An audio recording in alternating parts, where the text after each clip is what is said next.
And we're live. So it looks like a few people showed up really early for comments. Actually here, so let's look at those super quick. Got congratulations. Thank you so much, Joel. Drew, not gonna make it working. Understandable. And Andrew's cutting grass because grass is more important than me. Okay, that's sad, but no, I'm kidding. And Book of Strummer as well. Yeah, thank you so much. It has been just really crazy actually getting to 1,000 subscribers. Not anything I ever expected whatsoever, and so I'm pretty excited for it. Very happy, and so for this, I did get some questions over in Discord, so we'll be looking at those questions, just seeing who all shows up to hang out and chat. And we will be revealing the winner of the giveaway here in a bit as well. So all kinds of good stuff going on. And we got Marguerite. Hello. Welcome to the live stream. Happy to have you with us. And oh, it looks like Esme just dropped in as well. Welcome also. I actually started on time for once, so I imagine there'll be some people trickling in. There as well. And oh, yep, right as I say it, there is Derry. Yep. I suppose, yeah, it's afternoon for me, but I tried to pick a kind of a middle time so that it wouldn't be terrible for other time zones. So I know some people probably would have liked early in the morning, but I figured this was kind of dead middle, so it would work. Oh, Andrew, you decided that I am more important than grass cutting? Okay. Here I was feeling miffed, but I see you have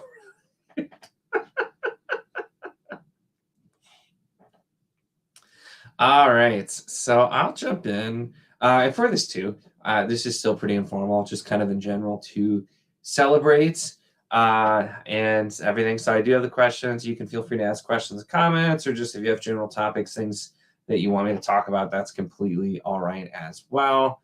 And it looks like Mad Mac is in the house. I'm going to pretend that you're Mac Jones, and that'll make me happy. It's 10 p.m. in the Netherlands, so that's pretty late. So that's you're a trooper for showing up at 10 p.m. to listen to me talk. So that's definitely cool. So Marguerite says new to the channel. Well, thanks for joining up here. I want to know if I like Name of the Wind. So I have not actually read Name of the Wind yet, and I will someday. I own the book and I've had it for years. If it ever gets finished, I will start Name of the Wind, because I'm imagining, based on a lot of people I know who have read book 1 and 2, I imagine I'll really like book 1, and I don't know how I feel about book 2, but I don't want to start a series that doesn't seem likely to ever be finished. So I've not read it at this point. It's kind of where I'm at. 8 a.m. Sunday morning. So yeah, we've got somebody 8 a.m. and we've got somebody 10 p.m. So that's a wide variety, but it seems like it did work for both New Zealand and the Netherlands. So I feel like it was a decent pick of a time. So, and thank you as well. Andrew says he's not a fan of Name of the Wind. You're definitely one of the people that I've talked to about. Well, I don't know. Maybe book 1. I don't know about book 2, but if Rothfuss ever finishes it, I will read it. I'll read the whole thing if I like it, but I'll at least read book 1 if it's ever finished. I don't know if it's going to be, and I've got too many unfinished series already. So that's kind of where we go there. Andrew, she's going to yell at you if she's still in the chat and sees that. Derry remembers nothing from Name of the Wind. That's not a great sign. I've had books where I've forgotten things, but I've also had books that I read years ago that have really stuck with me. Yeah, it's definitely, I know a lot of people love it, and that's why I bought it, because I was going to read it, and then after just finding out it's been so long, it's one of those ones where I've heard a lot about Rothfuss, and it doesn't seem like it's likely to get finished. I mean, it seems almost less likely than A Song of Ice and Fire, so I'm just kind of like, eh. So we've got Andrew and my wife fighting in the chat here, so Esme, it sounds like, also has forgotten about Name of the Wind too. So there you go. That's definitely different. I know some people really like it, some people don't, but maybe forgetful too. I'm glad we got a lot of people here too. So I haven't even had to go to the questions yet. And we'll jump over though and start doing those. So I'll check over for questions and then kind of do those. And then if there's more stuff that comes in, we'll go from there. So jumping into, let's see what the first question, I remember the first question. The first question was kind of ridiculous. So first one was from Dominish, and it's, would you rather be a horse-sized duck facing 100 duck-sized Andrews or 100 duck-sized horses facing an Andrew-sized Andrew? I think I would rather be a giant duck. And I mean, I don't know if you've ever seen videos of like how quickly ducks can eat peas. So if like I'm the size of a horse and there's a bunch of like small sized Andrews, like I think I can win that fight. It seems like that would be a fight that I can win here. It looks like Andrew's question, why did we get separated at birth, my brother? It's a conspiracy. They knew that we would, just like completely overtake everyone. It was a conspiracy. They had to keep us apart long enough in order for them to have enough time to think of countermeasures, I'm pretty sure. I just say, Derry, I suppose that is fair because I know you've talked about the fact that you do actually have issues with new with new information sometimes as well. And well, hey, welcome, Internet Adventure, and goodbye. I guess if you can't stay, but thanks for stopping by for sure. That's always with lives. I know it's like I'm really bad at getting the live shows too, so definitely understand when people can't make it. What other questions we got here? So some from Boiled Jellyfish in Discord. We have, do you listen to music while reading? Usually not. Occasionally I'll listen to instrumental music, usually like Two Steps from Hell or something else that's just kind of like epic and fits the fantasy feel. But I don't do that a ton. Usually it's only if I'm feeling kind of distracted and I put the music to just like help me focus. Do you plan on trying more audiobooks now that you've got some under your belt? I definitely do. I was very skeptical on audiobooks for a long time, and it wasn't really something I particularly wanted to do.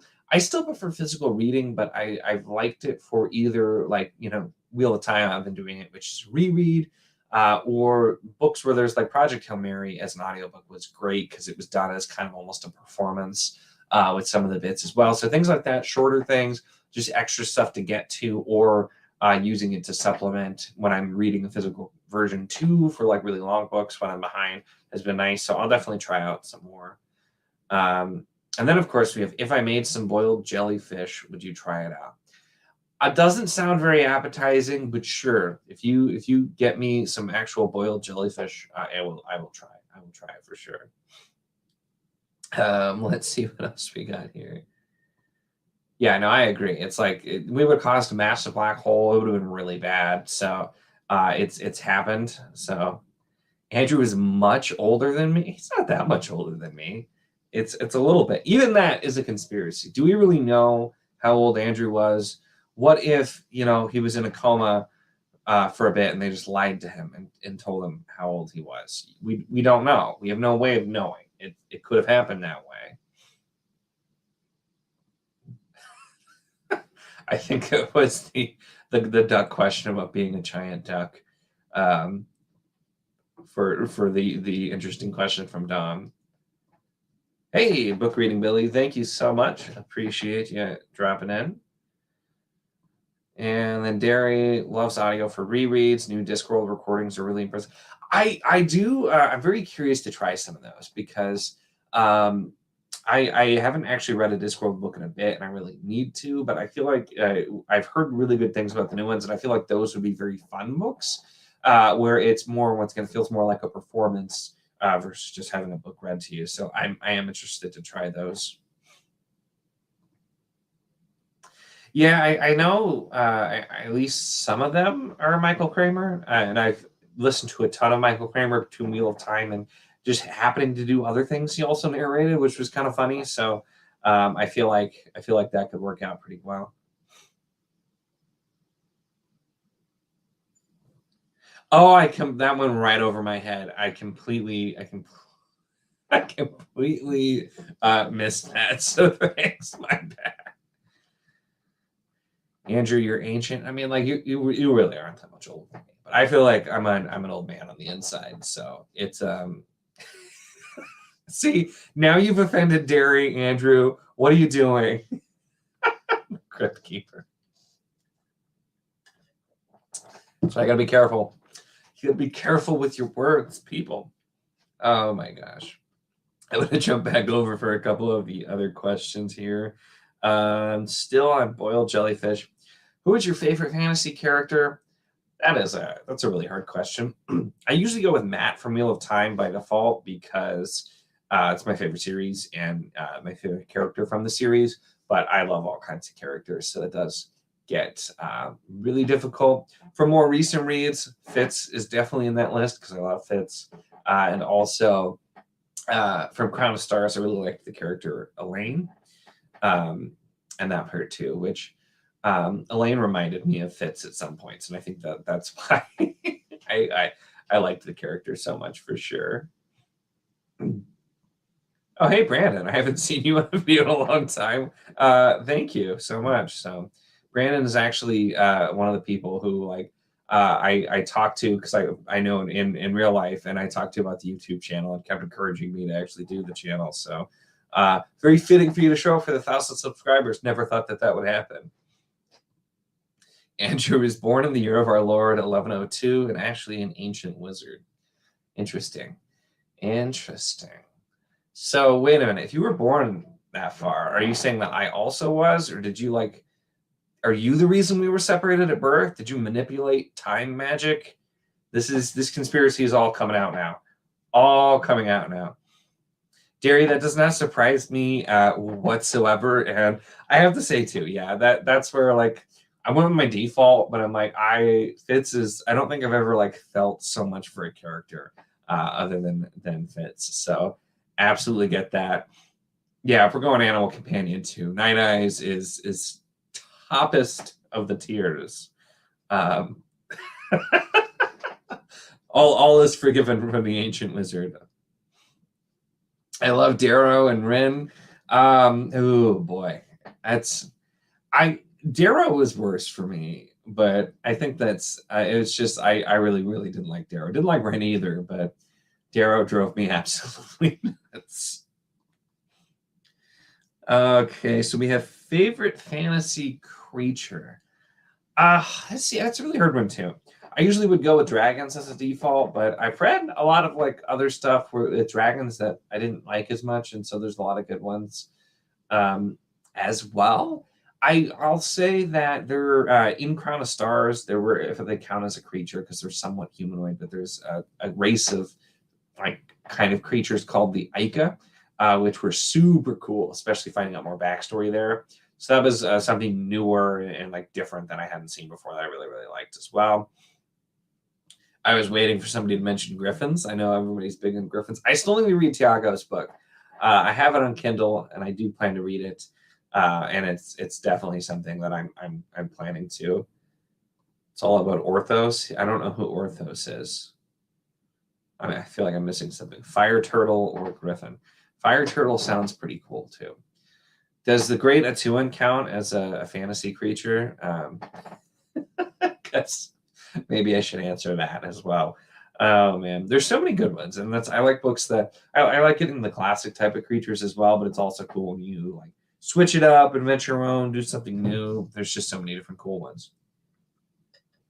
Well, it's just me talking the whole time. Gotta hydrate. What else we got here? Most cherished book, one of value and one of sentiment. Interesting.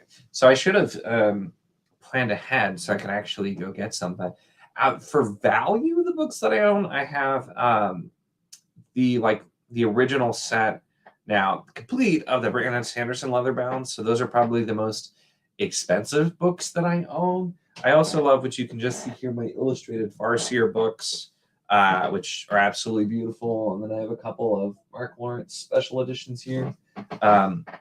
So those definitely like for expensive ones. For sentiment, probably like, my Wheel of Time books would definitely be one. But probably the most, where is it here?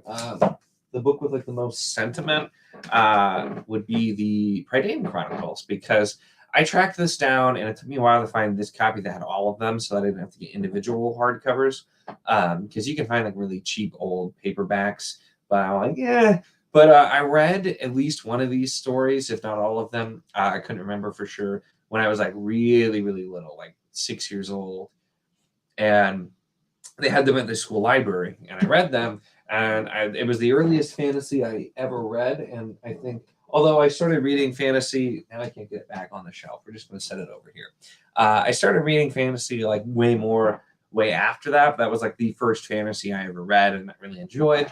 And so that was really early on, back in my days before I even had video and just did audio talking about books. I did some videos on the Predating Chronicles because I went back and reread them. It had been over 20 years, and it was really cool to do. Can the fire turtle breathe fire whilst underwater? That'd be interesting. So, I know in Dragonlance they have like underwater dragons that like still breathe something, or if you go like the Hob approach and have it be more like acid breath. But I guess if it's a fire turtle, that might be different. Maybe it's special fire. I don't know. Yeah, no, I agree. Night Eyes wins. Sounds like Orthos is from Cradle. Yeah, I got to continue Cradle. I read the first book, thought it was pretty good, but I have not gotten around to continuing. But they're pretty short, so I really should fit some in at some point. Jimmy sent Derry the Illustrated Assassin's Apprentice when first edition mass market paperback exploded. Spine gave up. I imagine how many times she reread that. So, yeah, that's awesome. They're beautiful books. I really love the illustrated versions. They are really, really beautiful, and they're actually not that expensive compared to a lot of premium books. But I think they're well worth it. Thank you. So we have Yves. Are you buddy reading Jade Legacy at the end of the month, or are you still mood reading? Did I sign up for that? No, I can't remember. I've still been kind of mood reading, and I'm like insanely behind on everything because I was supposed to read Fool's Quest last month, and I didn't get to it, so I need Fool's Quest and Assassin's Fate this month. Assassin's Fate, that's right. Yeah, okay. I do remember which one. So it's actually not even on the shelf, so I was looking like I was going to read the answer, but it's not there. So I don't know if I'll fit it in. I will try, though, because, yeah, I need to finish that. Because I liked Jade War, I think, more than Jade Legacy, which is funny because a lot of people who love Jade Legacy or Jade City seem to not like Jade War as much, but Jade War was more what I expected. So that's been pretty solid. I was not sure how I was going to feel about it with starting, but it's been pretty good. So I will see what I can do, because I think my library has that one too, because I only ever had a copy of the first book and then was using the library. But I will try, but no promises for sure. Thank you, Nikki, for stopping by as well too. So yeah, it's still crazy. Very happy to be able to do this. We have Anastigade in the house. Welcome. And we've got Scott. Thank you so much. It makes me just eternally happy that people enjoy watching me talk about books on my channel. It's where I still don't always even know, like, it doesn't seem real, but it's really great. And I love talking about books. So you guys make it possible by actually watching me talk about books. And thank you so much, Anitha. Did I sign up? Okay, I've been so bad about signing up for buddy reads and then getting tentative, and it got to the point where like my entire TBRs were buddy reads, and so I'm like, I'm just gonna mood read for a while, and just go to it because it made it easier. And even mood reading, I'm somehow still behind on like the base things, but I've been I had a stretch where I slowed down a bit on my reading, and I read a couple of review copies last month that I didn't really enjoy, and so it really slowed me down. Reading this behemoth is a slow reader. I actually am really enjoying this, but it's very, very dense and takes a while. So I'm almost halfway with that. There's a preview of the weekly update video for Monday. But yeah, I'm pretty bad at that, where people are like, oh, are you still buddy reading with us? And I'm like, I guess I forgot I agreed to that. So I'm trying to agree to less buddy reads so that I don't have to do that. I'm very new to mood reading, Marguerite, but I am absolutely enjoying it, because I've just been able to try some things, and especially I want to try out some different things so I can clear up space if I don't end up liking the first book when I have a bunch of books in the series, or just find out different things. So far it's been going pretty good. I just still have a lot of stuff to read. Oh, there's Patrick. Thanks so much as well. So yeah, I really didn't think I was going to like Jade City, to be perfectly honest.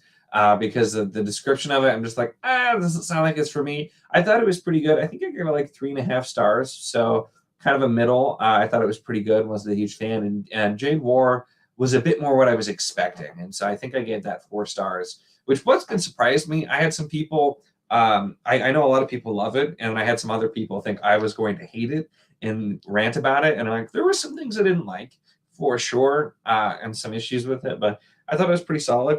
It's definitely not going to be like a new favorite series or anything like that. It's been just like a pretty good series for me, but hasn't been bad for me so far. It was more what I expected from Jade City. Jade City wasn't really what I expected. Jade War, I'm like, now this is what I thought the first book was going to be. So I have to see what the third one is. People seem to like it a lot.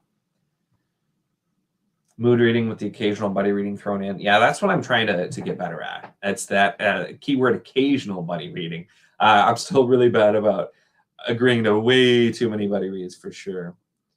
Jade City is the first book. Yeah, Jade War is book 2. So you probably shouldn't start with book 2 or you'll be a little confused. Trying to mood read, turning into a bit more anxiety. I understand. It's actually, mood reading has been a little hard because I'm like, I'm just going to mood read, but I have to read A, B, C, D, and E. And so that's where it's been kind of that. And that's with like, I wanted to read Curse and Mistwraith like over a year ago, and I kept not getting to it with TBRs. And like, I'm still doing my audio at Wheel of Time reread, but I made sure to grab a couple of things to kind of mood read. One of them was technically something I was supposed to read. The other one was completely not. So I'm working on it, but yeah, it sounds so easy to mood read, but I'm still getting out of the habit of like, but I have to read these. Just trying to do a little more than mood reading. Oh, I got I'm behind in comments and you realize. Live footage of a reader who realizes he is overcommitted on the buddy read. Yes, that's very true. I realized that a while ago, and I thought that I could get past it. I'm still not quite out of it. That's where like lately a couple people were asking for buddy reads in like September, and I'm like, that's far enough away. I could probably agree with it, but then like it'll get to September and I'll have agreed to like 5 buddy reads that I don't remember, and that's usually how it goes. So that's interesting. See, I know a lot of people like Jade Legacy the most, but I like Jade War more than Jade City. Jade City had some kind of like pacing issues and a lot of setup. Whereas Jade War kind of felt like it went a little more smoothly. Granted, I thought there'd be a lot more like street fighting based on the title, but it had like that cheeky little, we're going to use the title to explain why it's not like that. But like I said, I've been pretty in the middle. Some people were like, I love this, is my favorite. Other people like really didn't like it and thought I was going to hate it. I'm pretty in the middle on it so far. And it looks like that's unpopular based on everybody agreeing here. So don't have a TBR. Keep an eye on what BookTube is reading, and if I feel like I'd read some too. Yeah, it's definitely that would be better. The problem is I buy books quicker than I can read them, and then I agree to like buy reads of books I don't even have and get caught up there. And it's just fantasy books are so damn long. I'm always wanting to read all these really long books. And it was last month too, the thing that really put me behind is out of nowhere, everybody started wanting me to review their books. And I got a physical arc from a publisher. The same publisher also sent me 2 e-arcs, and then I had 3 different self-pub authors reach out about sending me their books. So it's just like I was planning on having Mood Reading May, and then all of a sudden I'm like, all of this stuff. So I was trying to prioritize those and get to them. And I don't know why it was in May all of a sudden. Now, granted, the self-pub ones I've done so far have been solid. The 2 I got from Tor were not so good if you saw my reviews this week. So I don't know. I love Tor.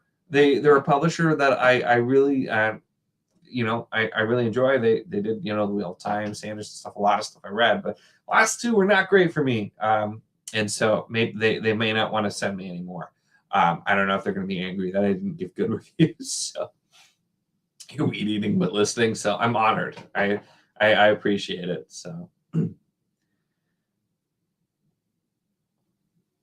the same something. That's a sense that you need to write in the right order.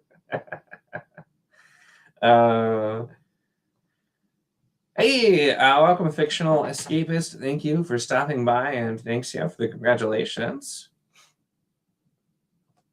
Yeah, that was made for me. So that was a little before the 1,000, but I'd had like a couple of things here and there and whatnot, and like a publisher. If anybody remembers me talking about it, but I did a book review for like a true crime novel, which is not something I expected to do because I got an email from the publisher out of nowhere, and I don't know if they found me on NetGalley or what. But they offered to send me a book, and that had never happened to me before, and it was a physical book, and it's about Italian mobsters, and I think they just profiled me because I'm Italian and sent it to me. But it actually wasn't bad, but like it hadn't happened again. But yeah, actually having a publisher reach out and send me a book, having several authors reach out and send me books, that's been pretty cool. I feel like that definitely means that I've made it as a reviewer. So I'd had some kind of here and there, but it really picked up all of a sudden. It's just then it's like, then you have to take the time to actually get to them. And so it does definitely slow me down. Yeah, I've read kind of some self-pub all over the place, but none of the self-pub stuff that I've specifically read, I haven't really gotten anything that's actually been bad, is the thing so far. I've had a really good experience, and I've read some self-pub stuff that I've absolutely loved and enjoyed more than traditionally published stuff too. So there's so much out there, and that's the other thing too, is a lot of the self-pub, like I have a Kindle copy, and I don't have physical copies for yet, but I also have so many physical books. So I'm trying to get more self-pub in because there's a lot of self-pub stuff. Even just in Discord, we have several self-pub authors who have books that I am so interested to read that I need to get to. So I definitely need to get to some more. Totally understand. So there's 9:30 p.m. in UK. So it's been interesting hearing all the different time zones, what time it is. So yeah, have a good night. Thanks for dropping in. Hey, Stacy, thanks for stopping by as well, and thank you. Andrew says, why is The Gunslinger your single most favorite book? The Gunslinger is not my quickest DNF ever before. If you want to know what my new quickest DNF ever, I think is, I'm pretty sure it was quicker. It might not have been, I'm not sure, but you can hear about a really quick DNF in my my weekly update on Monday, but that book, just like everything about it just did not work for me. And I was trying to read it. It was so short. I probably could have read it in like an hour or 2 tops. Couldn't do it. I don't know. It did not work for me at all. Yes, I'm Italian. I'm not like full blown Italian. I'm like a quarter or so Italian, but I have a very Italian name, and I definitely identify with the Italian part of my heritage. I know how to make homemade pasta and homemade sauce, so I feel like I have some credit there as well. India Courage in July. Yeah, if I didn't have so many other things I was already behind on, that would have been fun. But I'll be interested to hear what everybody loves. And like with the new SFPBO, I can never remember exactly how to say that right, but to hear all the new things there as well. Did you not know that? Yeah, it was very quick. I did not care for it. What is my favorite content to produce? I really do like doing in-depth videos about series or books that I'm a huge fan of. I do a lot of my reviews non-spoiler, just so that more people can watch. But the really in-depth ones, especially the spoiler ones, if it's something I have a ton to say, I really like. I found I actually really do like why you should read videos, just getting in depth as well. And so that's where I plan to do some more of those. I've done a few why you should reads. I've done a few more in-depth reviews of those, and then like the big discussion videos with people are amazing. And so I love just like talking for an hour and a half about a book I've just read, especially one that has a lot of things. So like we did the Long Price Quartet live shows, which were really fantastic to get to do and chat about the Long Price Quartet. Did some of those with reading through the Realm of the Elderlings books. So a lot of those have been really fun. One that I had a fantastic time doing and absolutely want to do more is doing videos with authors. Doing the live show with Michael R. Fletcher for the last book in the Obsidian Path, An End to Sorrow, was so much fun. I did that with Andrew and Johanna, and it was really great. And I definitely want to try and do some more content with authors as well, and hopefully do more of that in the future. When are you going to your book outlet intervention? I haven't ordered from Book Outlet in a little bit. And I went to Book Outlet the other day and I didn't buy anything. So I'm healing. I've recognized the problem. I also went to Half Price Books actually yesterday, and I was gonna buy a book, but there was a really long line and they had one cashier and they were like ordering something for an elderly woman who didn't understand how the process works. And after like 10 minutes, I just left. So that still counts as well. I don't think Andrew's qualified to chair a book outlet intervention because he also has a problem. So yeah. Yes, definitely. I know I can go over and pick them up. So I wonder if we've swapped books before with Book Outlet for sure. So it's I get a lot of books there, and then I usually bring all my own home and bag there so that somebody else can get it also. So that's entirely possible. That could have happened. I did find out actually. This is somewhat unrelated, but when I first went to the library and I was looking around, I saw a bunch of books at the library that they had on Book Outlet. And so I'm like, so you're telling me I could have not bought these books? I could have just checked it out from the library to see if I liked it or not instead of buying them. And so that made me laugh. I refuse. I actually don't know how long it's been. I bought, granted, like last week, I bought a couple of books at Half Price Books. But I haven't gotten anything from Book Outlet in probably at least a few weeks. I don't know. It's actually I only have, since my last book haul video, I only have 2 books that I purchased since then. So I have not bought any for longer than usual, at least I will say for sure. I've been trying to ignore that because I heard about the Target one, but luckily I was trying to order something from Target that wasn't books, and the site wasn't working, and their customer service was terrible, so I just didn't. And I'm like, I'm not going to buy books from you either. So luckily, yeah, it's like having issues has caused me to not buy books lately when I was trying to, at least. So yes, it is a lifestyle. I buy too many books. I read some of them. I'll read all of them eventually, but it's just I've said it before, I'll say it again. I need like a month off to just be like in a cabin by myself with my entire library. And then I'll be like, I'll get through things so quick. If I can do that, that would be great. Should get in touch before on halls to arrange to meet Eric outside early, cut the middleman.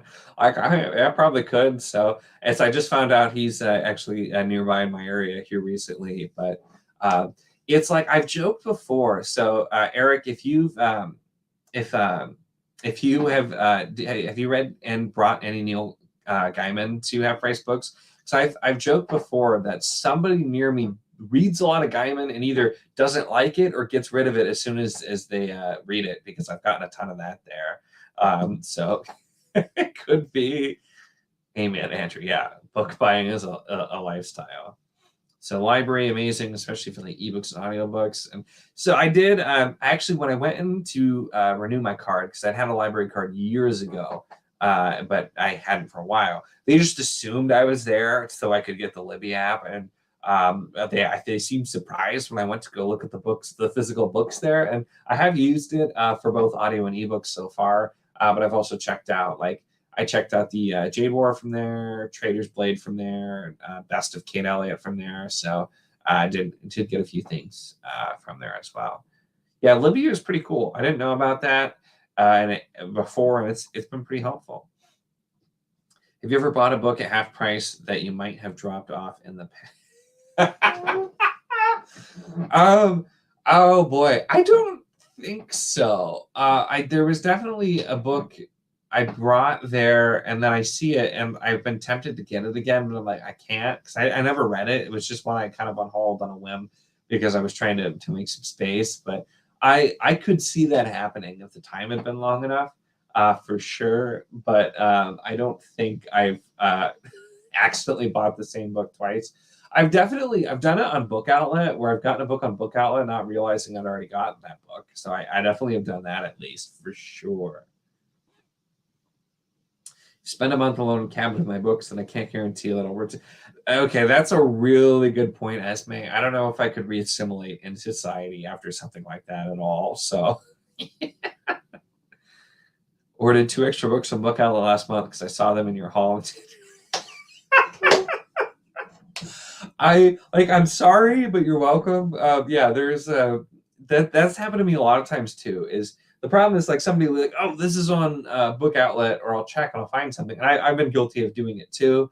But like if I go to Book Outlet because there's specific things I want, well, naturally I have to get enough books to cover free shipping, and that's where I get into trouble. But like I still remember somebody posted in the Wizardly Duo Discord that this Books of Earthsea Complete Illustrated Edition by Ursula K. Le Guin was available. Once they posted that, we had them sold out in like 5 minutes. And then it happened again. I think they posted they had a few more copies, and immediately I'm like, hey, this is back on there for anybody who missed it last time. But I mean, like we have a pretty dedicated group of people who post deals in the Discord, and I know in the past there's been some people that weren't even super active, like for other things, but specifically for the deals page. So it's a good thing and a bad thing. We'll let you know about deals, but you're going to end up buying more books for sure. Dang it. All right, I'm going to kick Andrew now. From now. All right, I'm caught up on comments as well. So it's like we've had a lot of people here. So I think this might be one of my higher like actual views during live shows. So that's really awesome. Let me get back to some of the Q&A questions. I actually have not gotten through many because everyone's been so engaged, which is awesome. So Patrick Ryan has some questions. Which magic system do you most wish you could use? So I would probably have to go with channeling from the Wheel of Time using the 1 power. Specifically after certain events, like after the series is over, I feel like would be a good time to be able to do it. Mostly just that because it does have rules and everything, but you can do a lot of stuff. Nobody would ever be able to see any like evidence of it if nobody else could channel, and I could do a ton of different things. And like thinking of it from like an economics standpoint, like if I could use traveling, like I'd start a shipping company and it would be fine. It'd be great for security, things like that. So there's I've thought a lot about the magic system from the Wheel of Time, and there's a lot I could do with it to greatly improve my life and my finances, I feel like. So which dress in Wheel of Time is your favorite? It's got to be one that's recently been smoothed, for sure. Probably with skirts divided for writing, with the needlepoint done by anybody but Nynaeve, because she's not great at needlepoint at all. That would probably be the case. Maybe with some slashes of color to show rank over the chest would probably be good too. Yeah, I would say so. It's got to be silk. And I need to know where the neckline is and how form-fitting it is as well. These are really important details when you're talking about dresses in the Wheel of Time. And for anybody who's not a Wheel of Time fan in the chat, dresses are described a lot. Clothing in general is described a lot, but there's a lot of this stuff in there as well. what books did I DNF? And the follow-up question, do I have a DNF list? I actually don't. I know I've seen some people do that in Goodreads, but I kind of feel like I should. I teased there's one I'm going to talk about in my weekly update, which you'll have to watch for that one. But I mentioned the Gunslinger I DNF'd. What else have I DNF'd? I haven't DNF'd a ton of books. I used to be really against DNFing because I always just try to read the whole thing. The first book I ever straight DNF'd, I technically DNF'd Feast for Crows, but it was because that was when I was in high school and I lost the book and I was only hate reading it anyway, so I let it go. But the one that I specifically DNF'd first was Rhapsody by Elizabeth Hayden, which I think is my most hated book of all time. And I DNF'd Acacia by David and Anthony Durham, but that wasn't like a big, well-known one. I almost DNF'd In the Shadow of Lightning, and I wish I would have. I nearly DNF'd Wall of Storms by Ken Liu, which was a very different situation because those were like probably some of the best books I've read that I haven't liked. It just wasn't a style fit for me, but I still don't DNF a ton for the most part. I still usually like to finish things, but those are definitely a few. Trying to stop hogging chat streams. Oh no, it's totally all good. I love the fact that there's so many people here and talking, and that's where too. I didn't like really push people for questions. It was more just like I'll do those. I have the reveal we'll do, but as long as we've got a lot of engagement going on, I try not to plan out live streams so much when it's just me because I figure we'll see who shows up and what everyone wants to chat about, so it all works. Well, hello there too, Rekindled Reader, and thank you so much. Oh man, the dresses. Definitely someone who's read Wheel of Time, you can tell. I'm trying to learn. So Andrew's been trying to convince me it's okay to DNF as well, because Andrew is become well known for DNFing like at the drop of a hat because it's, there's so many different things to read. And I always feel like if I push myself through a book I'm not enjoying, and then I'm like, I feel like I could have spent that time better. So I'm trying to get better at DNFing. It's like if it's a review copy, I try not to DNF because I want to make sure I'm actually, giving it an ample thing. Like if I'm going to give a review and everything for it. But for other books, I'm trying to get myself to be more okay with it. And right now, like I did a video about what my MBR list is, which is a couple of shelves full of books. I specifically picked things that I'm really excited to read and things that I've just had for a long time and I'm not sure if I'm going to like, so that I can try them out. And if I don't like it, DNF and get rid of the series, because I have several books and a lot of series that I haven't read for sure. Hey, Dom. Yeah, thanks for stopping by too. I did read your question first and picked the giant duck with the horse-sized duck with the duck-sized Andrews, in case you're still here to hear it. Oh man, if you could unread the Poppy War, why would you do it with Vigor and Gusto?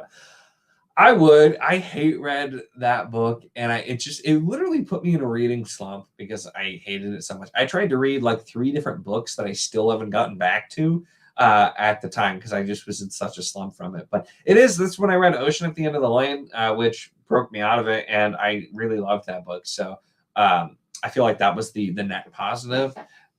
For sure. It's the one I wish I would have, even though at the time I didn't have a million things to read, but it's still Rhapsody by Elizabeth Hayden. I read like 400 out of 600 pages. I hated it. And it just, some people apparently like that. And I don't know why. No one's ever explained it to me, but I really hated that book a lot. I always say I want to DNF more, but I'm just too stubborn and will read a book out of Yeah, I'm really bad at that too. It's you gotta treat it with the sunk cost idea. Is that the time you've already spent on it, you're not getting that back no matter what. And it's human nature to be like, well, I've already done this much, I might as well continue. But you got to be like, I'm not getting this time back. Do I want to waste more? But it's easier said than done for sure, because I also tend to be like, I'm gonna finish it and just do that as well too. So yeah, push myself through, even though. And it's like, I do it too, but I keep thinking it's just like, it took me a week to read In the Shadow of Lightning lately. And it wasn't terrible, but I wasn't enjoying it. And I considered DNFing multiple times, but it was an e-arc had been sent by the publisher directly, and I'm like, I wanna give it a shot. But I'm like, I didn't enjoy it. It took me a whole week, and that's what I read that week. I got some audio in, but that was pretty much it. And I'm just like, I could have read a couple of other books if they were short enough or made serious progress on other stuff. And so I'm trying to get better. And that'd be that you did through. There you go. That's actually the exact book I'm talking about. I was really sad and disappointed because the premise was so good, and I tried to be as detailed as why it didn't work for me without giving spoilers, of course. It's that one. I actually gained a subscriber on that video, but I lost a subscriber on my slightly more negative in their Daughter of Red Winter video.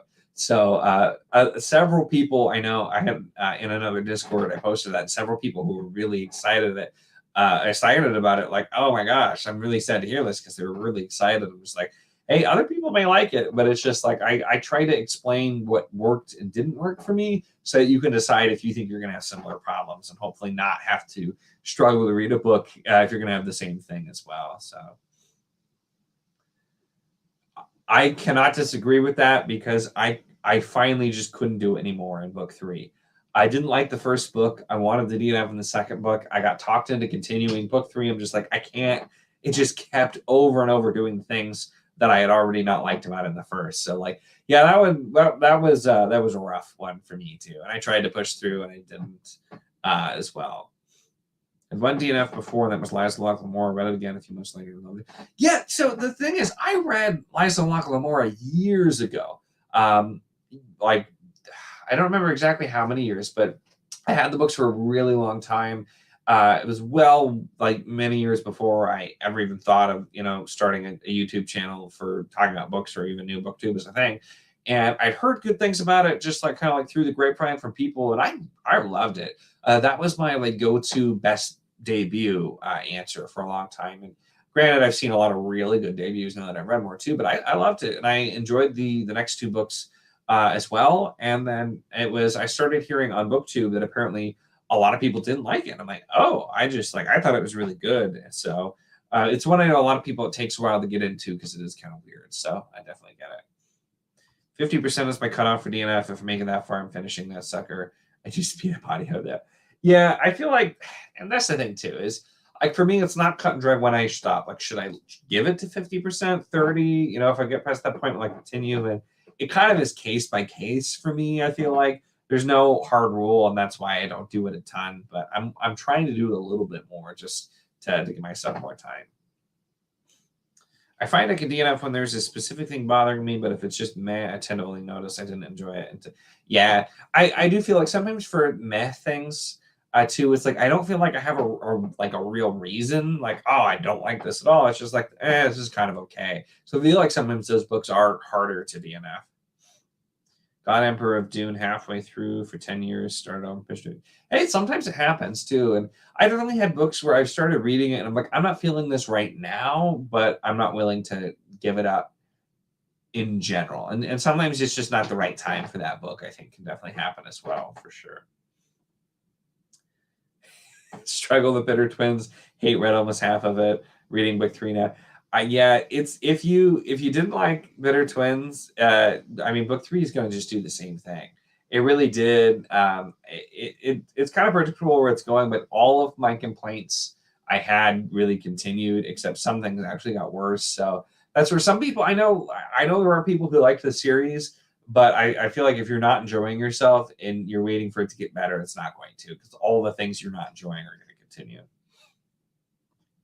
I know you do. I'm trying to be better about it. It's just I struggle to DNF. I just like to finish the book and give it that whole shot. But I've seen too, for the audience as well. Andrew will say like, I didn't like this. I'm DNFing right now, and then he'll like extrapolate a bunch of things. He'll make points about what he thinks are things that are going to happen that he's not going to like.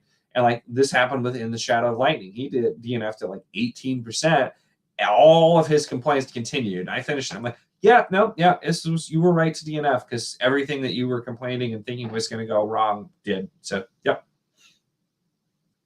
The May books, yeah, can definitely be hard. That's the spirit, Andrew.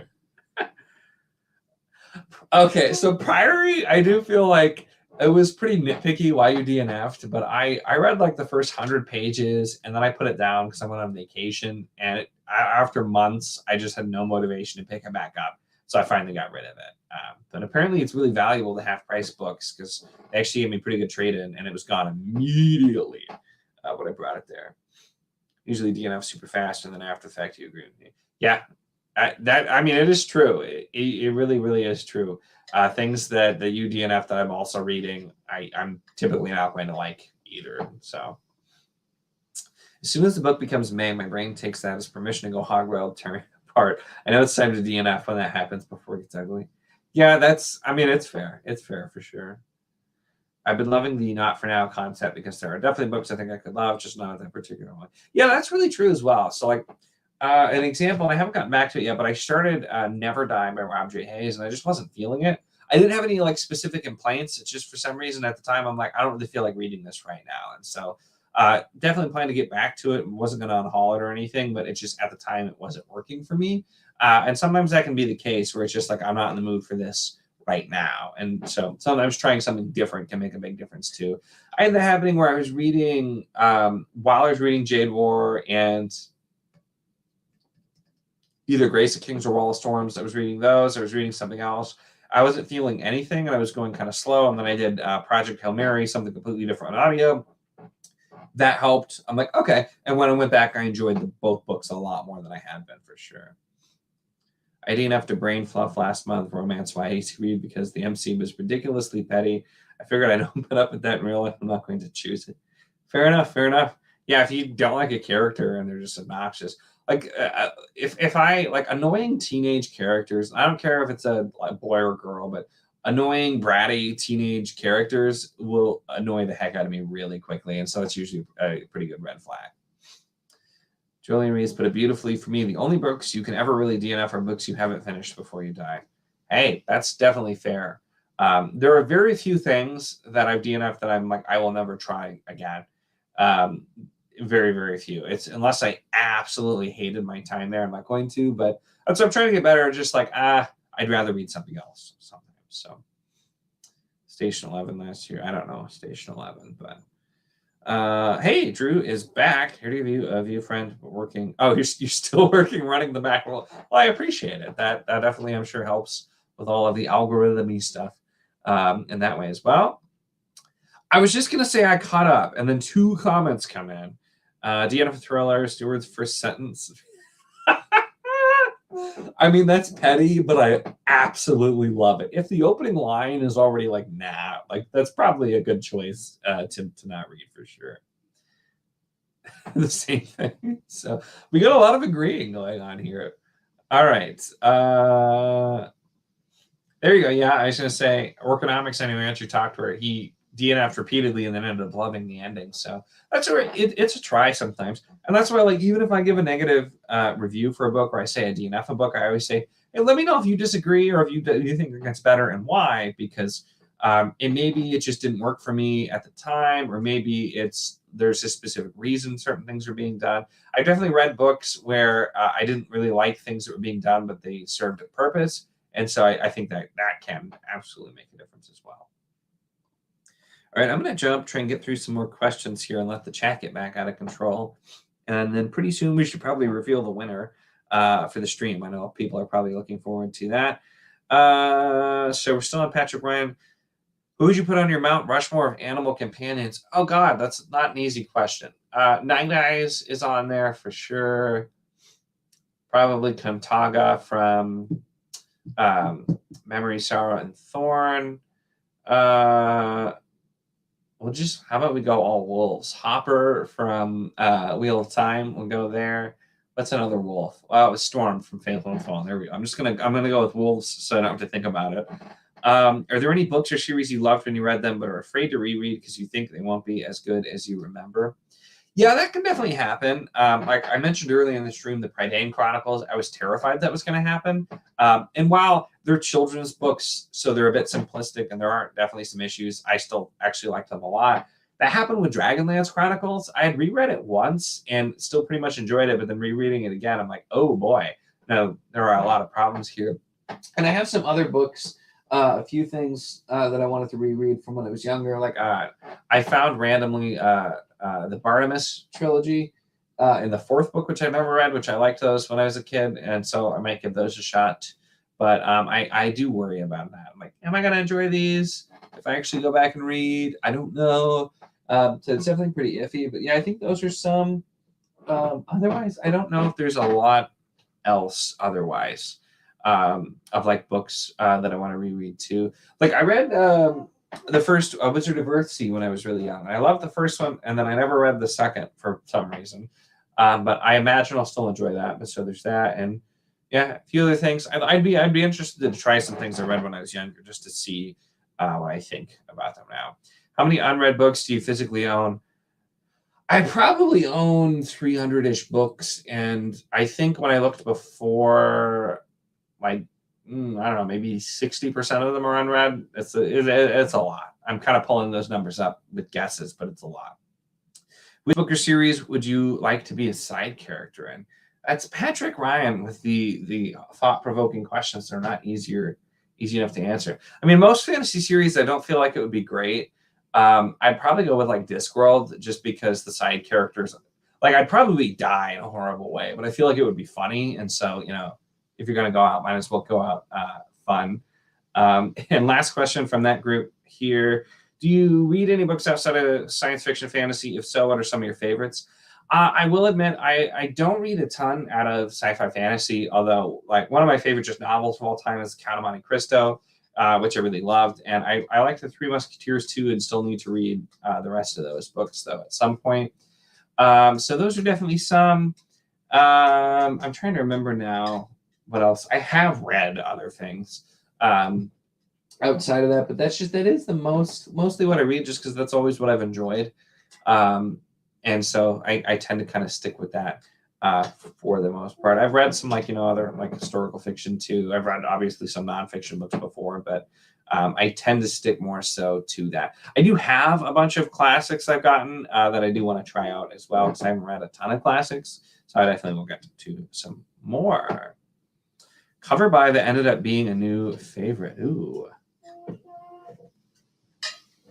And I have to think about that.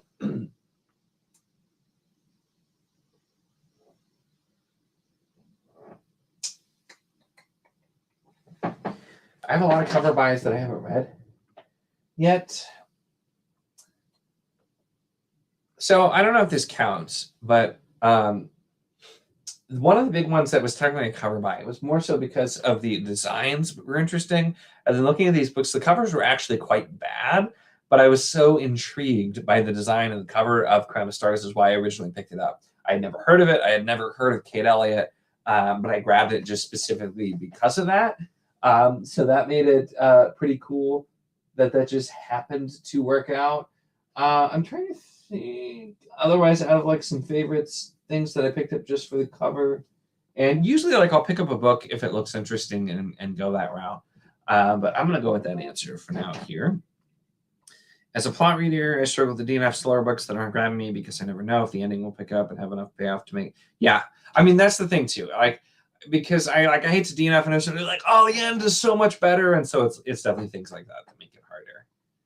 I like how you check if there's something worth continuing for. It's why I like Andrew's second chance content. Yeah, there's definitely sometimes it may not have worked out, but and granted, some people will be like, oh, it gets better in this book, or like when you get later in the series, and sometimes it does, sometimes it doesn't. I think that's why there's definitely a difference in like this absolutely doesn't work for me, or like I'm just not enjoying this that much right now. Bunch of description and the world is the focus of the book. I'm definitely out of there. I'm like, hey, I'm a Wheel of Time fan. I love description and world building. A wizard on Discworld, you'll be fine if you don't befriend Rincewind, and watch out for the giant squid. I'm not a fan of Rincewind, so I'm definitely fine. I will make sure to have bananas for the librarians, though. I think that could work. I'll just be one of the side wizards who doesn't do anything. Maybe I'll hang out with Windlepoons and go from there. All right, so I'm actually on to dairy questions now. So you just said dairy earlier. You were trying to hog the stream, but now I'm to your questions. So I'm going to read your questions as well. No, it doesn't. I don't believe it. I'm going to read it someday, okay? I own Golden Sun. I've said I will read it at some point, but I don't think it's going to help at all. Hey, descriptions are my jam. That's like I loved Memory of Sorrow and Thorn, very description heavy. Kate Elliott tends to do that too a little bit. I'm reading the freaking Janie Ortiz and Curse of the Mistway, very description heavy, and it's beautiful, and I love it. And so that's I feel like probably because Wheel of Time was my first big series, I started really young. That just was normal to me, so I tend to really like that kind of prose. So doesn't work for everyone. I like it though. So all right, so Derry asks, what book have you owned the longest, reread the most? Wheel of Time definitely is the series that I've reread the most. I used to borrow from my library when I was younger too. So the book I have it around here somewhere because my mom found it in the attic and gave it to me. Was I don't remember who the author is. Let me Google it. But I think so. The oldest book I have is called The Seeing Stone, which is a King Arthur book.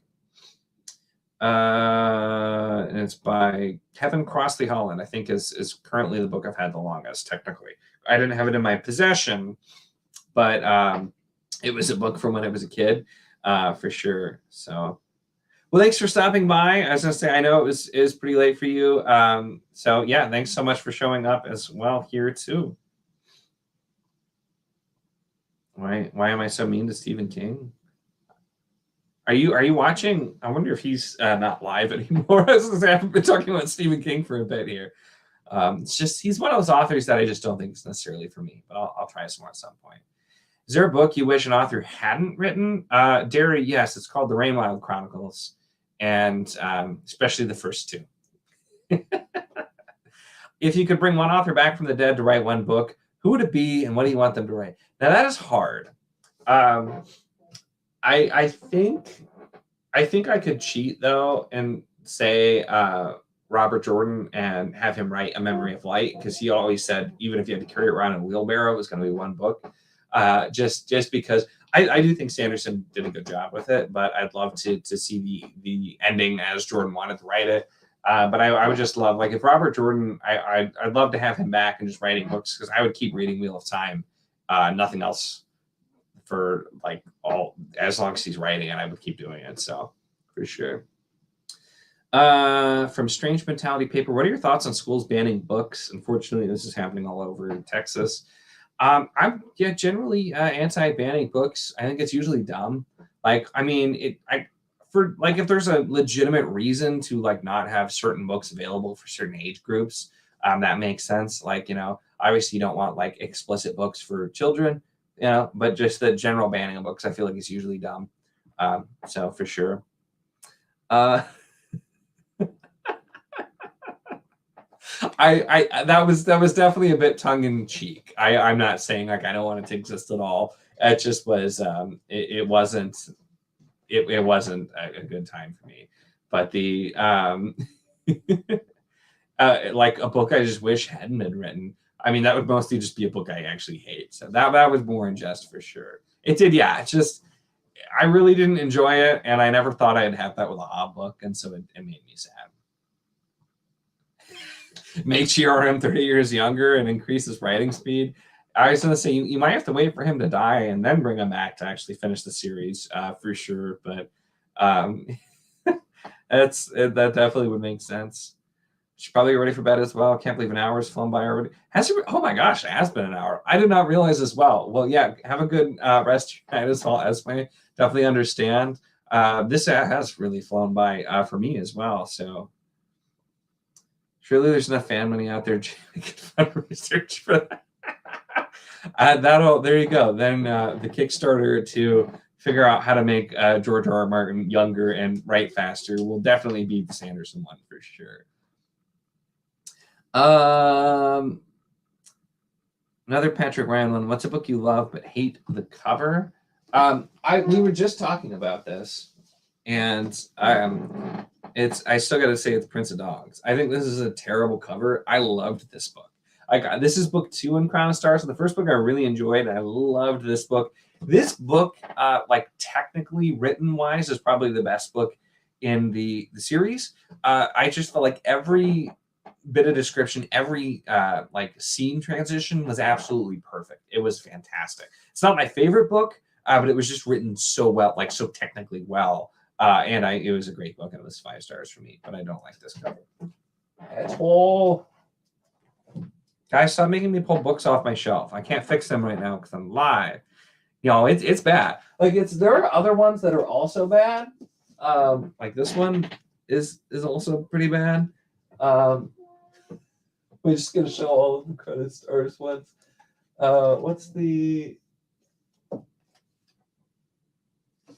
This one's not great either. Also a great book, but the romance brand cover. I actually really like the Wheel of Time covers. They're not all the best, but I would say somebody put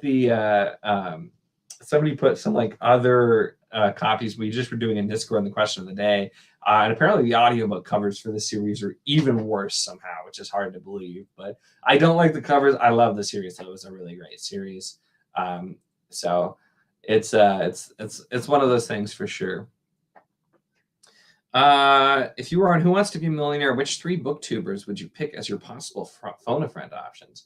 Ooh, now that's super interesting. So if I'm on Who Wants to Be a Millionaire and 3 friends, I gotta go with Dr. Philip Chase and Library of Alexandria because I feel like they're gonna most likely know the random trivia type things for sure. So I think that would be a good call. And then I'd throw Andrew in there just because if I didn't know and I didn't think they would know, Andrew would probably do something funny on TV that would be amusing. Oh, actually, that's a really good point. I didn't even think of AP. I'm sorry, Andrew, you're out. AP's in for sure. So I don't think you were on earlier because I mentioned the first one as a book I DNF'd. I did not care for it at all, and I didn't continue. But I also said, let me know if you think it's worth continuing because it's not the same copy, but my half-price books I'm pretty sure still has a copy. I could always try to read it again. But I did not like the first book. It just felt kind of like predictable and weird, and none of the characters felt right to me, and the storytelling was kind of weird. I don't know. It just was one that did not mesh with me. If I had to unhaul 5 books right now from your shelves, what do you choose? I mean, I would probably cheat and do some of my old mass market paperbacks that I've had for a long time. And like grab, like I've got some old like Dragonlance books or like miscellaneous stuff that I've had forever. That's probably what I would do, to be honest. Which I've already actually unhauled a lot like that, where I'm like, am I ever going to read these? I don't know. Probably not. Yeah. Oh, yeah, I got what you meant for the phone a friend. So, listen, Alex, I know the covers are bad, but they're actually like the books are really good. The only book I did not like out of the series was book 3. Book 3 has a lot of horny teenagers in it, and I hate reading about horny teenagers. The rest of the books, though, I thought were really, really good. And so I could see it on the screen, and it's bothering me, so I am fixing it really quick. But they're really good. It's slow burn, kind of dense, world building, medieval. I say it's kind of like it's got the kind of the tone of Martin with Song of Ice and Fire, with world building like Jordan, and some like Hobbes style character treatment as well. So it's a slow burn series. It's a long series. I love it though. So emotions are in turmoil. I'm sorry. Like AP Canavan's also probably a great one.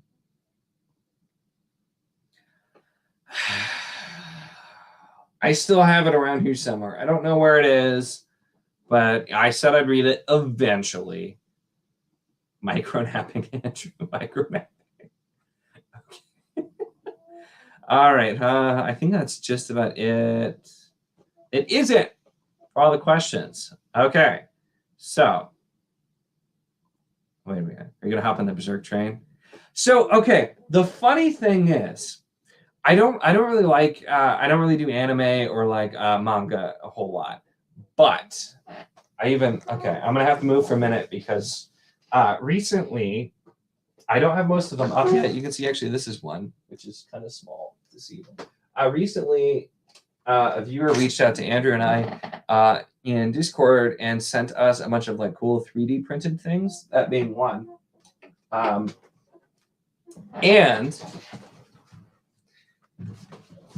they sent me this, which is for the band Beast in Black. which like a good portion of their songs are about Berserk. So actually, that's why I know what Berserk is for that reason, because I love Beast in Black. But if I actually do try something like that, that would probably be the one, just because I really like Beast in Black, so I try it out. But it's never been something I'm a whole big fan of. I don't even really like graphic novels a whole lot, so it's not something I've tried out so far. All right, so I'm caught back up on the chat. We've done all the questions in the Discord. I know we saw a lot of people here, but let's jump in and do the spin. I'm going to double check, make sure nobody else entered in the meantime. Nope, doesn't look like it. Okay, so I'm going to try to do the screen share.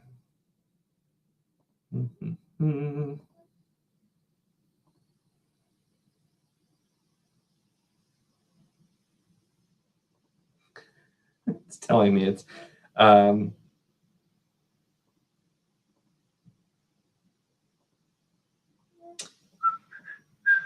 trying to make it work. Okay, there we go. Okay, so I have the spin all set up, and it just took me a second to get the screen share set correctly. But to show who's winning the 1,000 subscribers giveaway, which I was expecting more entries. There was a decent amount of people, but I was expecting some more entries. But the grand prize being a book of your choice off your Amazon wish list, up to $50 value. So pretty good to celebrate. So we're going to do it. We're going to do it live. Ready and go.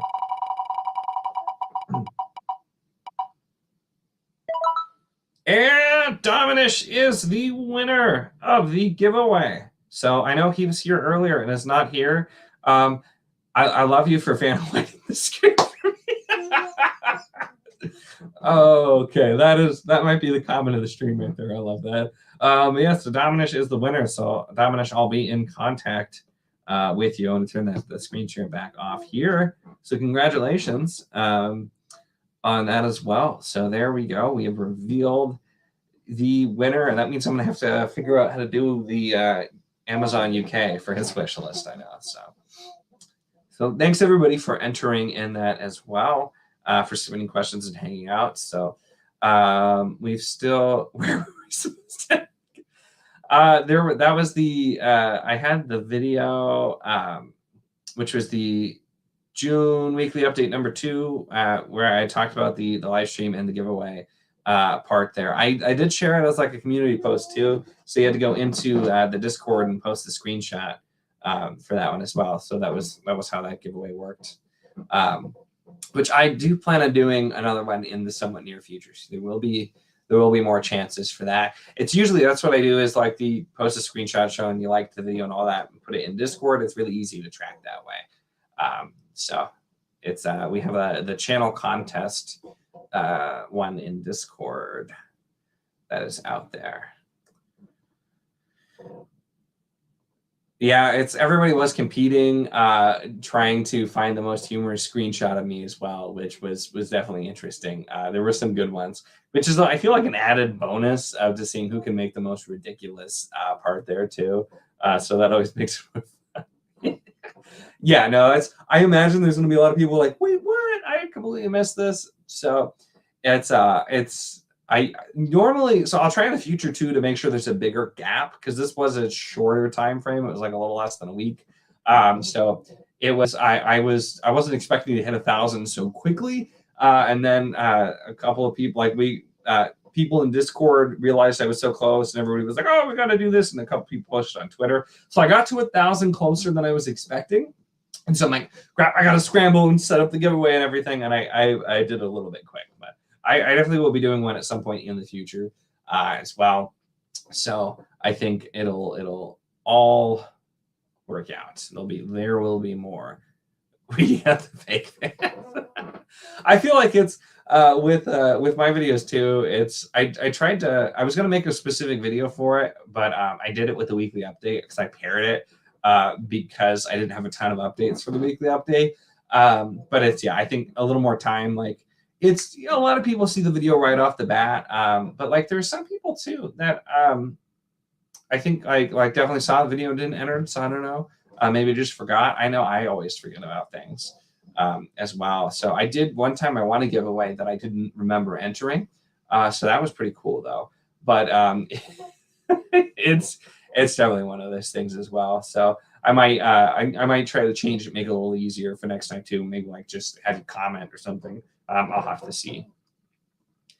Did you get through all the Gemmel series? I know Andrew is reading them as well. I have not gotten through all yet. The last one I read was Winter Warriors, which I also very much enjoyed.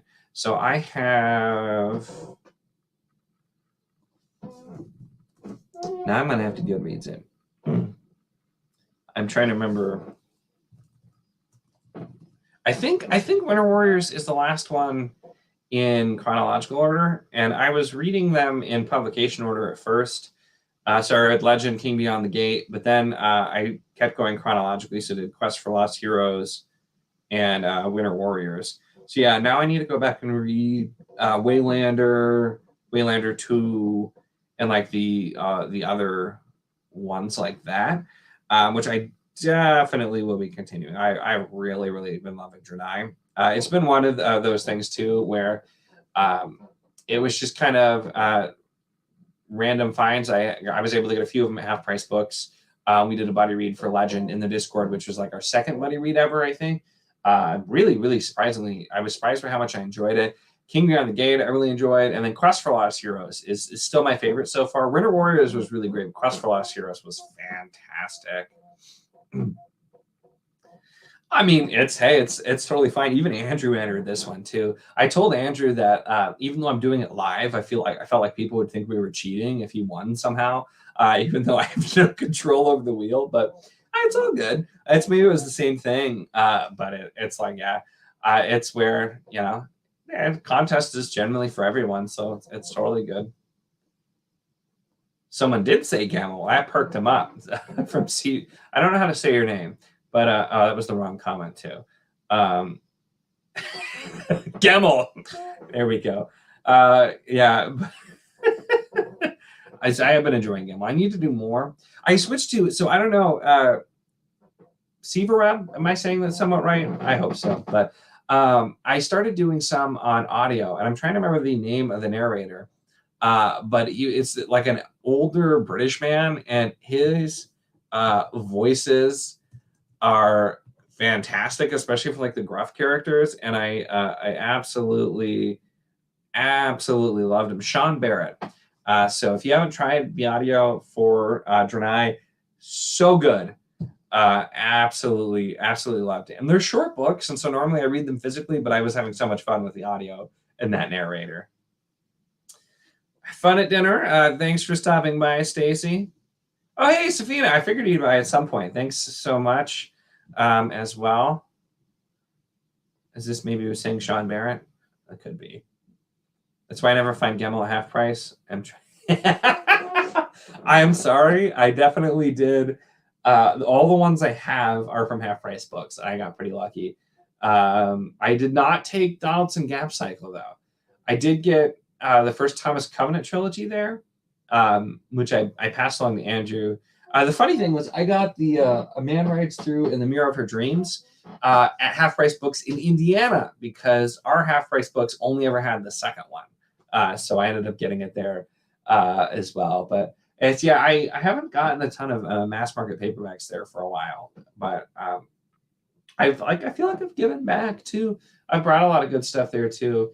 As I know, our Half Price Books, there's always Abercrombie, which is where I got all mine and where most of them went back to, and some things like that I've seen. There's usually a lot of Gaiman, which I've gotten there as well. So I still got lucky though with Malice and hardcover not that long ago. I found Memories of Ice there on hardcover, which shocked me because that's pretty hard to find usually, but I've gotten lucky with some of them.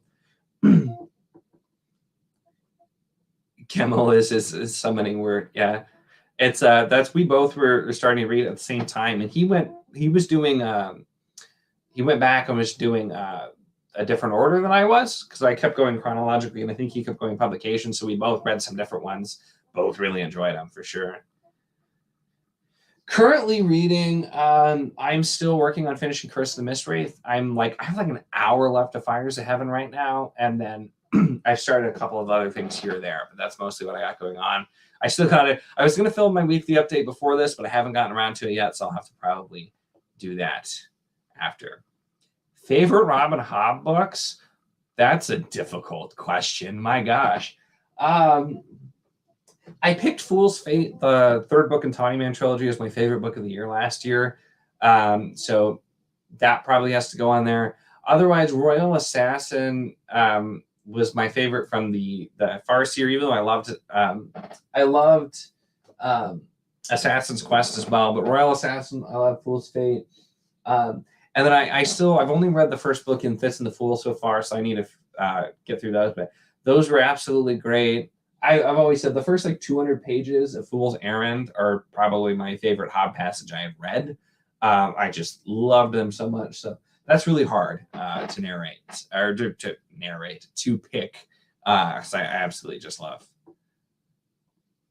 Do I live close to a Second Charles? I don't think there's a second. I don't think Second Charles is in my state at all. At least I've never seen one. I can't remember if I checked before, but yeah, I have a Half Price Books nearby, and then I actually found out there are a couple of local options for books that are in my area that I had no idea existed. One of them was they had nothing. The other one sold books new, but actually had some decent sci-fi fantasy. So I got that's where I got Mickey 7. I ended up finding there, and I need to go back. I haven't actually been back, but yeah, there aren't a ton of options for books around, but I found some. Oh, nice. The whole thing.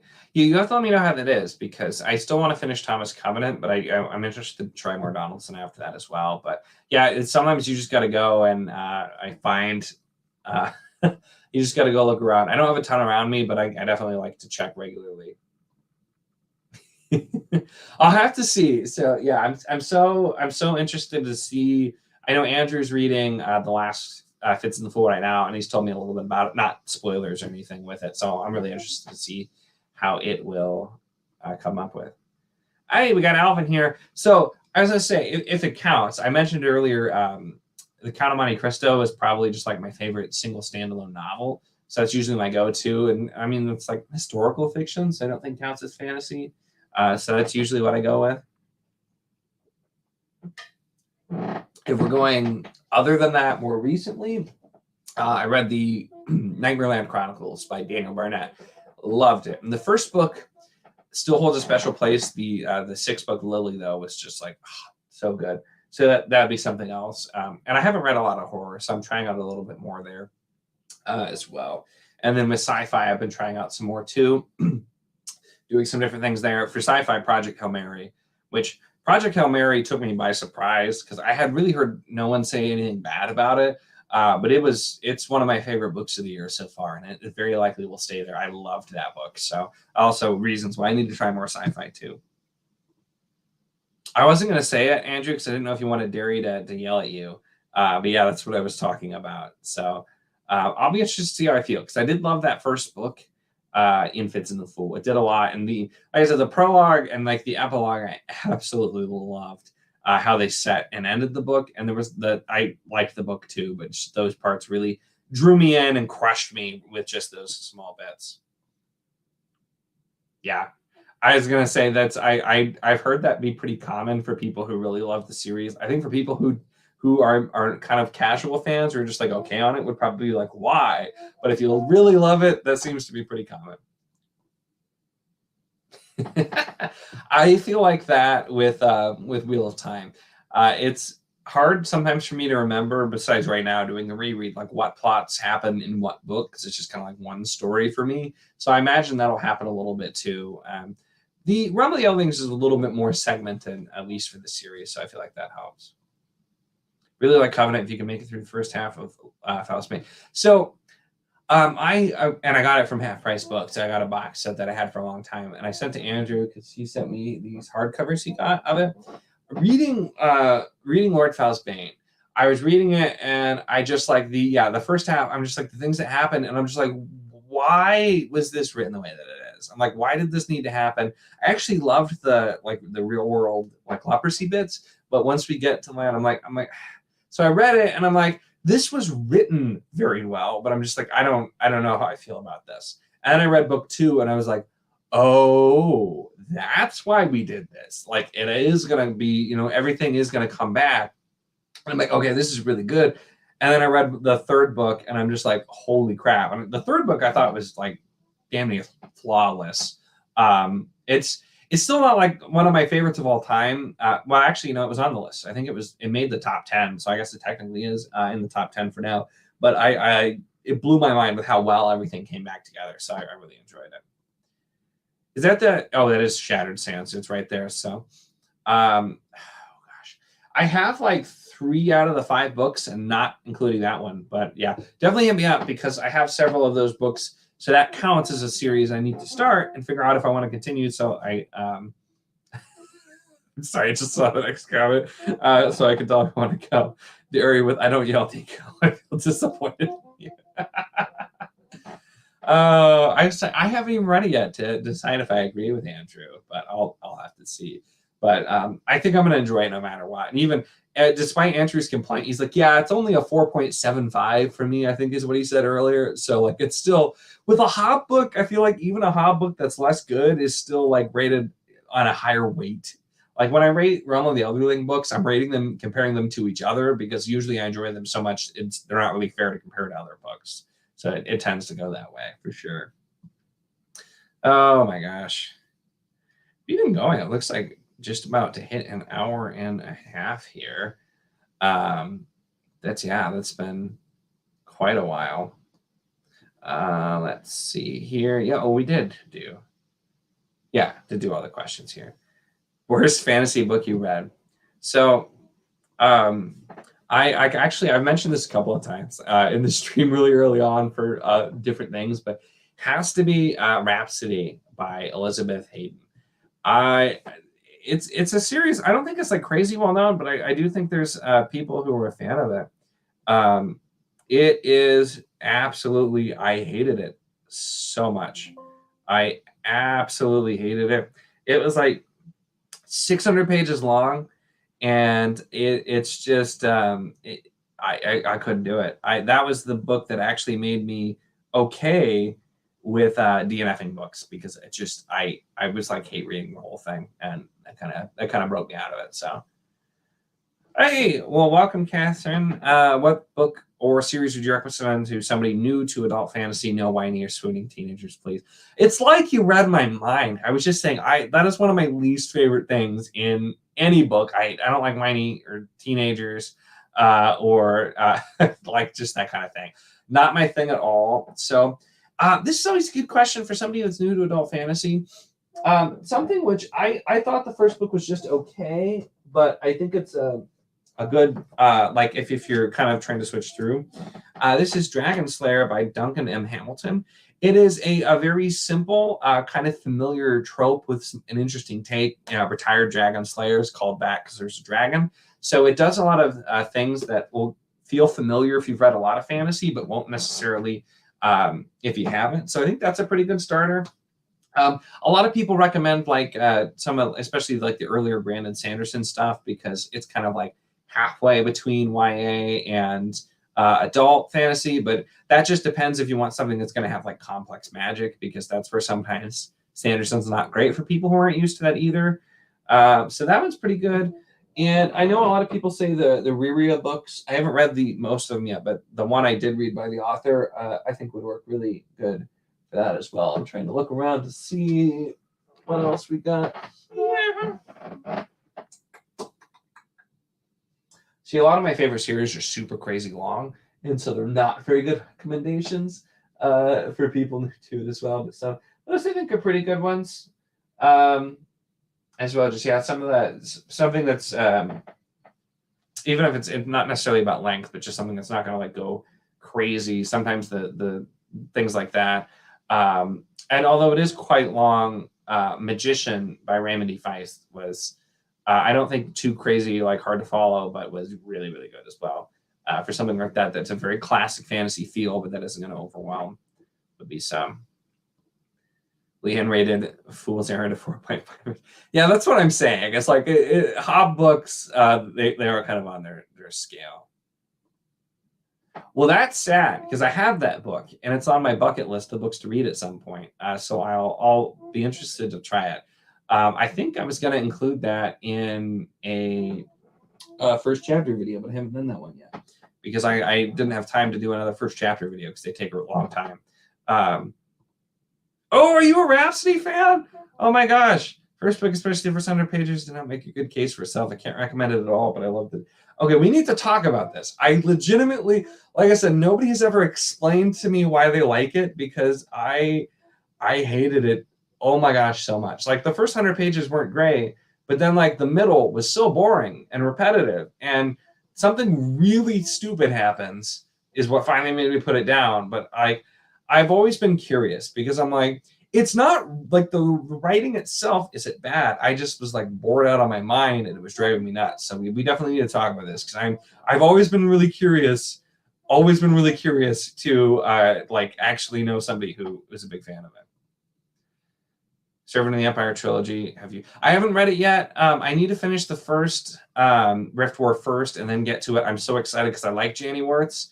Janny Worth's writing though is also something that can be a little bit like hard for, I feel like people aren't used to reading it as well. Because like Curse of the Mistwraith is crazy. Cycle of Fire wasn't as bad, but that's kind of a big twist on it. Andrew, you've never read it, and you have no idea. Like, no, he hasn't read it. He's lying to you. He's absolutely lying to you. Sarcasm, him or me? No, I legitimately am curious. I'm really curious. Whenever I have that strong of feelings about a book, like it's still done something. It's made me feel something, even if it's hate in this case. I'd be really curious to chat with you about the series and just see like what you took differently than me. Gwyn is one I'm kind of on the fence on because for telling a fairly familiar fantasy story, doing a really good job, adding unique elements, absolutely. I know some people struggle with the ton of characters in the first book, but Faithful and the Fallen is very classic fantasy feeling. It's like modernized classic fantasy. Also, I think something that's very, very good for newer ones as well. I was kind of drawing up like, I need to make a video on this because I've been asked it before and I usually can come up with a few answers, but I feel like I should make a video. Which we were talking about Gemmel earlier. Gemmel, I think, is also, they're short books. The characters are great. And there's nothing that's like too out there for his books. So they're more character focused and like magic system or world focused. So I think the Draenei books are also good for that kind of thing as well. Most overrated fantasy author in your opinion, Abercrombie for me. I do think Abercrombie's overrated. Taking that with, I haven't read Red Country yet, which Andrew said kind of changed his opinion, and I've heard the Age of Madness trilogy is better. But reading his first 5 books in the First Law World, I think he's a talented author, but I think he has a lot of flaws too and is overrated. You're not going to like it, though, when I say George R.R. Martin, because he's, once again, a good writer technically, but I hate the way he writes things, and I don't care for him. And I think he gets all the praise, which, granted, he had the show and caused all that to happen. So that's a pretty big one. So I get it. I definitely get it with that kind of thing too. But I'm not really a big fan for like old school author David Eddings, because I read the Bulgaria and thought it was terrible. And so, but I know he's looked at as a very loved author, and I haven't read anything else from him. So there's some unpopular opinions. Hard sci-fi reads. So I don't know if it counts as hard sci-fi. I'm guessing not. I did on audio, We Are Legion, We Are Bob, which was more like sci-fi. I thought it was going to be more humor than I thought.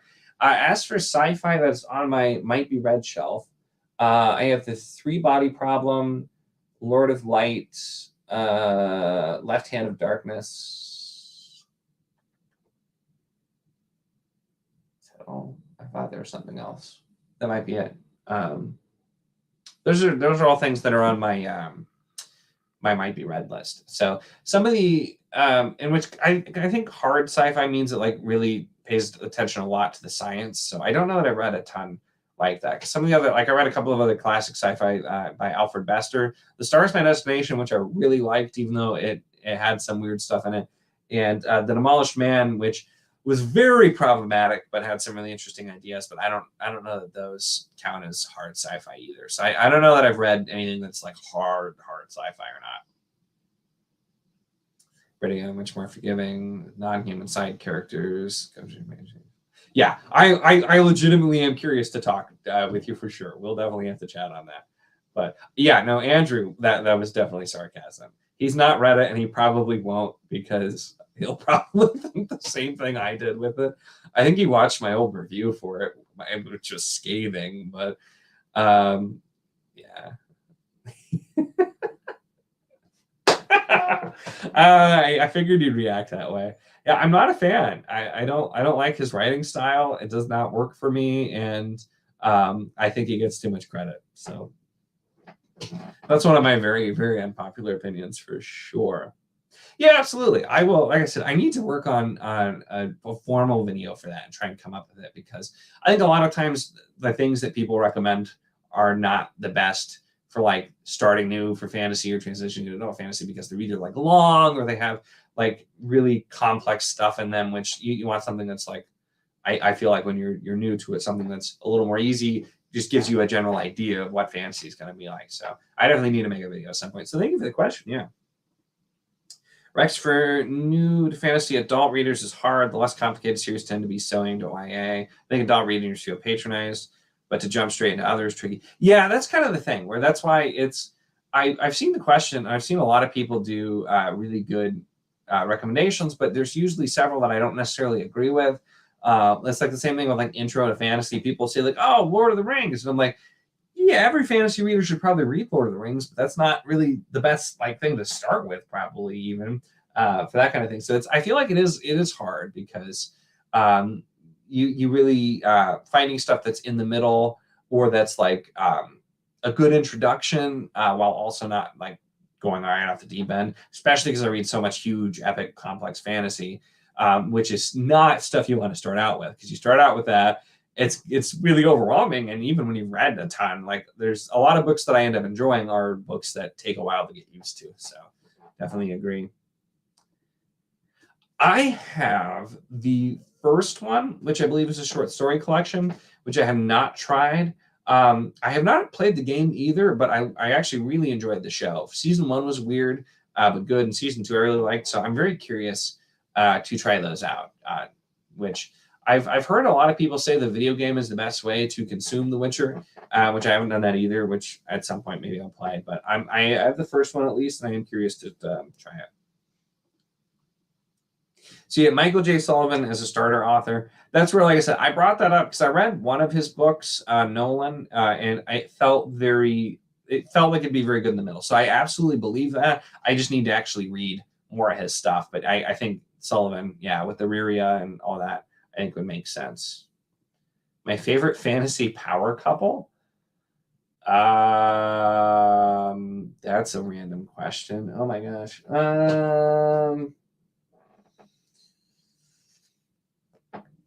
I guess I'll go Matt and the person Matt ends up with, which I won't say because it's kind of a spoiler. I do not know. I do not know the answer to this question right now. Yeah, I really want to try them. I haven't played the game, like I said, either, but I liked the show. So I'm not sure you haven't played either. Mine is like even so, like it's not that kind of relationship. They obviously have a relationship, but yeah, that's a really good answer. I think that's a lot better than mine for sure.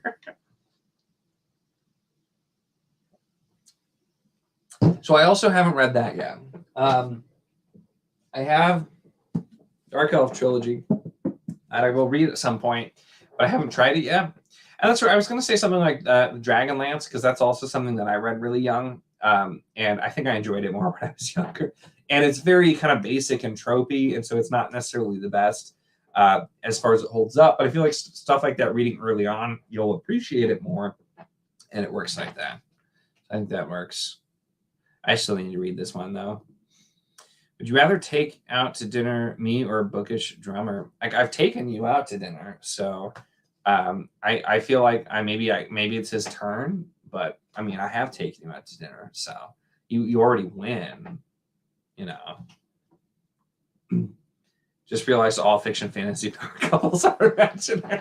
It's extra imaginary for your answer as well. Am I big on fantasy magic systems, or are you indifferent? So I do really enjoy like a really well-written magic system. So like with Wheel of Time and the One Power, I always really enjoyed how much that was explored. I do quite like Brandon Sanderson's hard magic systems as well. I think they're really cool. Like Lightbringer also had an amazing magic system, and it's definitely something that can help sell a book for me. I'm a pretty big fan of when it's done well. But also, I've read plenty of books that I really loved that are much more soft magic. So it's like, it's not a rule. I don't have to have a magic system, but I like it when a book either just kind of goes fairly soft or fairly hard. If it's just kind of, one of the things where it just seems to do whatever it needs to when it does, I like less. But magic systems are something I really, really do enjoy. It's just, yeah, you write a cool magic system. I like learning about it, thinking about it, imagining it. It's a big thing. I'm a fan of. Favorite dark fantasy book? Off the top of my head, I would probably go with An End to Sorrow by Michael R. Fletcher, because this trilogy was nuts. It was very, very good, and the ending was bonkers. I still have, there's a lot of like dark fantasy, grimdark stuff that I need to read yet. Like I did like the Broken Empire trilogy, I really enjoyed. Red Queen's War was a lot less dark, but was really good. So those were good. Other things I really enjoyed, I don't know if you count like the Demon Cycle by Peter V. Brett, fairly dark. I usually like, I feel like it's kind of, it depends how you classify it as like dark fantasy, but I've read a lot of books that have really good dark elements. All right, you have to come here though. I don't want to go all the way to where you live. Andrew's much closer. That's why he's gotten that. Yeah, I mean, Derry, like, once again, if we find a way to be in the same country, 100% we'll take you out to dinner, of course. Crown of Madness by Ryan Beatty. It's the better Witcher. I remember you talking to me about that. I didn't remember what that was called. I read Icewind Dale Book 1, which is after Dark Elf Trilogy. It was hard to get through. Felt like quests on D&D. And I think to an extent, yeah, with a lot of those things, it kind of is. I've heard the Icewind Dale trilogy is supposed to actually be better than the Dark Elf Trilogy, I think, if I recall correctly. But I'm not entirely sure. I feel like I'm going to give it a try. It's one of those things, too, where some of the D&D stuff, I've read some that I enjoyed, and I haven't read a ton of it, and I've had other stuff where it didn't hold up as well. So I read a lot of Dragonlance when I was a kid because that was one of the few fantasy book series that was easily available at my library. Next giveaway should be a dinner date with Nico. I say, I don't know how happy my wife will be about that, or how we'll manage travel, but yeah, we'll figure it out. We'll write it up that way. See, flights included. Yeah, see, that's the hard. If you manage to get to me, I'll take you to dinner for sure as well. Yeah, we'll make it work. Icewind Dale was rough. Least favorite. Maybe I have it backwards then. I thought people really liked that one. Because I was going to start with Homeland because that's the Dark Elf trilogy I have. But I think too with some of those things, like with Forgotten Realms for Dragonlance, there's so many different authors who've done some too that it can vary. I know that's all Salvatore, but I've not really read a whole lot of Salvatore. I read part of the Cleric Quintet, and it was fine. It just was reading a little young for that series for what I wanted to, so I ended up going on to other things, but I haven't read a ton. How many series-ish are you in the middle of? Oh, boy. Realm of the Elderlings, which I should finish this month, hopefully, when I read back-to-back the last two books. Doing the reread for Wheel of Time. I mean, I just started recently Curse the Mistwraith, which is one of 11 books, which isn't a great thing for me to have done to myself. I still need to read the last book of the Jade Legacy we talked about. I started the first book of the Greatcoats. I need to continue that series. I still like, I have several series that I need to continue other books into. Those are the ones that are kind of like ongoing now, but for ones I've started and need to continue, there's too many. There's too many. I know you did. Yeah. Oh, Derry Andrew wants to take you out to dinner. He'll be in New Zealand really soon. Yes, that is the only reason teleportation should exist, is to go on dates with me. Absolutely. She's going to say, hey, I've actually been there too. So, haha. Yeah, I'm sure he won't mind having a break. Oh, look at that. Derry's getting the big author in. Yeah. I can't talk anymore.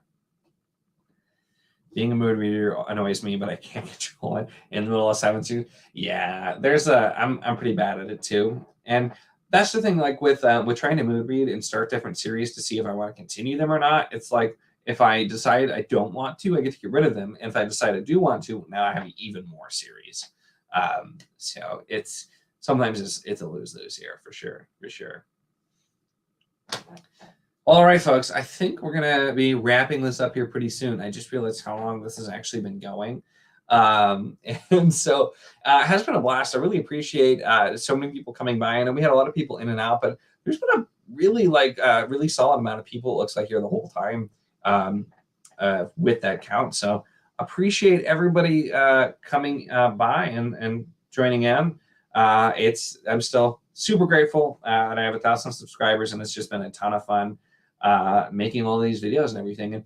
And whenever I do a live stream, I always end up having something I'm like, oh, I should make a video about that. So that happens as well. But yeah, appreciate everybody coming, everyone who asked questions, commented, and everything with it as well. This has been a ton of fun. I definitely want to try to do some other type of just random live stream in the future as well, because I think it should be a lot of fun. But yeah, I think I'm going to wrap up here as we're getting close to 2 hours, which is a long time. So we'll go here, and I hope to see you guys all at the next one. Thanks, everyone.